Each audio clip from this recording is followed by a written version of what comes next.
Just because, do I need to fire someone here in the suite? Sorry, I'm looking here, but I'm showing you to the crowd. Should I try to call in on the other one? I just have to delete one of your emails, otherwise the FaceTime link to this one sort of is a default. Yeah, you know what? They're saying they can get you through right there. Tokenawan, what should he call, or are you going to call him? Yeah, we'll what? We'll call him. Finish your phrase for crying out loud. We're going to call you in 20 seconds from the studio, senor. All right, thank you, man. We love you. Bye. If I don't see you again, bye. Yeah. All right. You don't want to say the Will number what? on Will, air. Will, right? Will, Will, You want to say the email on air? Finish the phrase. Just say we'll call him or he'll call us. No, you said Will. What? Hey, you mumble. I thought you were saying Will I Am and trying to go through his entire catalog, which is not to be celebrated. That's what I was trying to Hey, say. whoa! Breaking news. I think the Democrats already concede 2016. Oh, good. Hey. That's fantastic. There's no way.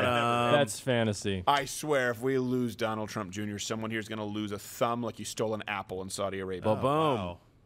No, they cut the whole hand. They cut the whole They get the hand, yeah. whole. Street hand. rat. So Pennsylvania, I'm not like that. What? Pennsylvania, 56, 40, what, 43? Well, it's not even just that. It's the 60% total of number the of vote. votes, because even if What's they going count on, ladies? more later. All right, there we go. Hey. Let me see him on the screen there, Quarter Black Garrett. Donald Trump Jr. And not that Donald Trump Jr. is not enough of Donald Trump, but, some people might be mistaking. Obviously, I don't want them to think that Donald Trump Sr. is calling in. How are you, sir? I'm doing well, buddy. Yourself? I am doing well. I tell you what, I should be employed as some kind of an oracle, because this is what I called going down based on the early voting that no one was paying attention to. Are you guys feeling good? You guys are really feeling like you're going to win this? Listen, I'm cautiously optimistic. I don't ever count my chickens before they're hatched, but a lot of the trends that we're seeing look pretty good. So, we just want to keep it going. You see the Vegas odds makers, they flipped to 68% to us. That tends to be a pretty good sign. So, again, we're just here hanging out at the White House, with my father, the vice president, some of the family. It's just been pretty good. Well, I would imagine that you're pretty fun to have a party with. Pence, not so much. Nice guy, but do you have to send him to bed early with a glass of milk? No, he's honestly, he's just a great American. He's truly one of the nicest guys. It's sort of interesting with him. Anything that's ever happened to us in our lives that has been good or bad, he's there to congratulate you or just to make sure you're okay. He's the guy that picks up the phone himself and does it. It's right. not like this is the White House operator. It's you pick up the phone. It's Don, it's Mike Pence. Well, I'm not saying that he's not a great respect that a lot. American. I'm just saying that sooner or later I want a lampshade on someone's head if you're having a victory party. Yeah, I imagine I'm probably a little bit rowdier. Yeah, there it is. I think we can fact check through that one. Yes, exactly. We'll give it half a Pinocchio. Let me ask you this.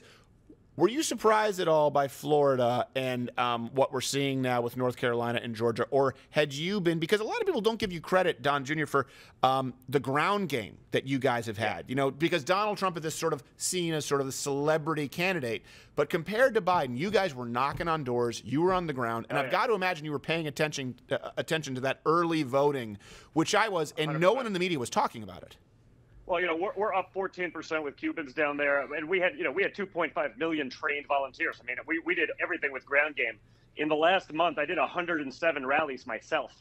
So I did a bunch of those in Florida. I mean, I did one in Vero Beach last week for my last one in Florida. 3,000 people showed up for me. Right. So I saw the energy, I saw the intensity, but we spent the time. I mean, I did a bus tour with Jorge Masvidal, the great UFC fighter. He was just on the show 20 minutes ago. Oh, great. We're doing Fighters Against Socialism, and he has this incredible story. It was just a super cool guy. And when I was like, hey, you want to do a 4-stop bus stop, one grueling, 18-hour day? And he was like, I'm in.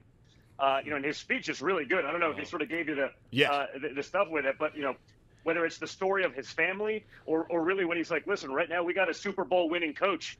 You don't replace the Super Bowl winning coach because you don't like the attitude, and you certainly don't replace him for someone who hasn't won a fucking game in 47 years.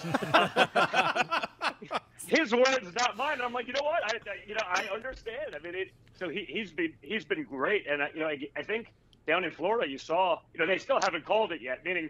We won it by a margin about 3 times the size of what we did last time, but they haven't called it yet because I guess they're trying to milk the ratings. Right. I think they haven't pretty nuts. emotionally prepared themselves yet to accept it. Let me ask you this: Is there one right now, based on what we're seeing, is there one state that you're most worried about and one you're most confident about? And I know you have to be careful because you don't want to discourage anyone. I'm just superstitious, so it's not about there's things that I see some trends that are pretty good. I mean, I feel pretty good about North Carolina. I feel real good about Georgia. Sure. Arizona, Michigan coming in. Some of the rural numbers I'm seeing in Pennsylvania look pretty good, but who knows what they're going to do when they start cheating in Philadelphia? So there's a lot still out there that I'm not sure of yet.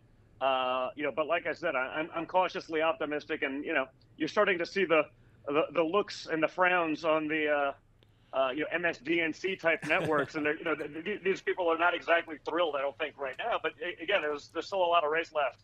And do you remember Donald Trump Jr.? There's still a lot of race left, but when you guys win, who told you that he believed it all along? This guy. It was you. Hey, Steve, how are we going to do in Michigan? What do you think? You know what? I will tell you, I was totally wrong in 2016. I said, there's no way he wins Michigan, and that's been me tonight with Minnesota. But that's more so because Minnesota voted in Jesse Ventura, so I just feel like, you can't quantify that. Yeah, exactly. I will tell you this. I think you guys – okay, if I had to bet, and I was saying this, without voter fraud, Pennsylvania would be the closest thing to a surefire thing in that belt. Yes, I agree 100%. Yeah, that's what I can't account for. But you have an AG who literally said they will not allow you to win Pennsylvania. Michigan, I said this Donald Trump, I said this a long time ago, and people may remember this. I said, listen, when we have these sort of racist identitarians on the right, who hate people like you and me and Ben Shapiro more than anybody else. And I always said, you don't need to win, for example, the black vote. You just need to mitigate your losses, where let's say you get to the point of 30%, 35%, or even 20%. And when you look in Detroit, when you look in Michigan, you look at Wayne County, you look at a lot of black Americans in Michigan. Here's the thing. Not only are more black Americans going for Trump than any other Republican in modern history, Hispanics, there aren't as many in Michigan because, it's cold. But with black Americans, you also have black Americans who are on the assembly lines, who've benefited directly from the trade agreements that Donald Trump. So there's even more reason for black Americans to support Donald Trump. So I think it comes down to this question.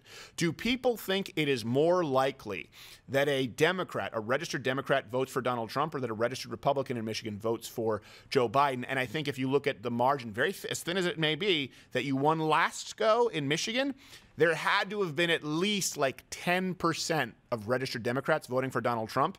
And that gap with the early voting is within 4 points. So if I had to bet right now, I would probably bet on you guys winning Michigan. But I certainly think that either Michigan or Pennsylvania, barring some kind of voter fraud, and then that's the whole game. You guys win.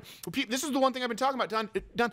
No one else has been talking about this. They say, "Oh, you guys need to play. You guys need to run the board." No. Listen, if you just hang on to North Carolina and Georgia, Biden needs to win Minnesota, Wisconsin, Michigan, Pennsylvania. If you guys hold on to your states, you just need Michigan or Pennsylvania, and it's curtains. So I actually think that you have far more paths to victory, barring a huge upset from Biden in one of your states. Arizona might be one to watch because it's a little unpredictable, but even then, that doesn't give Biden enough. He still needs to win 3 of the 4. So I think you're looking pretty good. I would bet right now you guys win Michigan. I would have bet before the election Pennsylvania, but I think it looks good for you. Yeah, listen, and like I said, I've been on the ground more than probably any human being alive, and that energy has always been there. So if those rural guys turn up the way it looks like they will, I mean, again, it feels pretty good. It's a question of you're right, Pennsylvania. How badly will they be able to cheat? If we win by 1 point, we lose. If we win by 50,000, it may be harder for them to make up that difference cheating. So. We just got to see where that ends up. But, again, cautiously optimistic. Cautiously optimistic. I will tell you this, though. The level of love that you guys, I think, is unparalleled in any other state. My father-in-law, who, by the way, was not a Trump fan in 2016 in the primaries, and neither was I. He was a Ted Cruz guy. He owns a factory that's relatively close to the Grand Rapids Airport. And by relatively close, I mean 2.5 miles. He parked his car at his factory. He's 65, 67 years old, and he walked to your rally last night and sent me a video that, of course, was awesome. Completely inaudible. I couldn't see it. I couldn't hear it because he is 67. He's using like an old brick phone. But the spirit remains. The love that people have for Trump in Michigan is unparalleled, I would say, in any other state. And you know what? That can change some minds. So I don't know, but I know you're tired. I know you've got a bunch to do. Donald Trump, thank you so much for being with us. I'm on 1 hour of sleep and 30 interviews today. got to get back at the game. But appreciate all you guys are doing, and look forward to talking soon, buddy. Just borrow a rock from Hunter. We will see you later. That always gets me right back in the mood. You can let him go. That's always nice when Donald Trump He never Jr. is shares. here. Though. He never shares. Do we need to push Dave and Anthony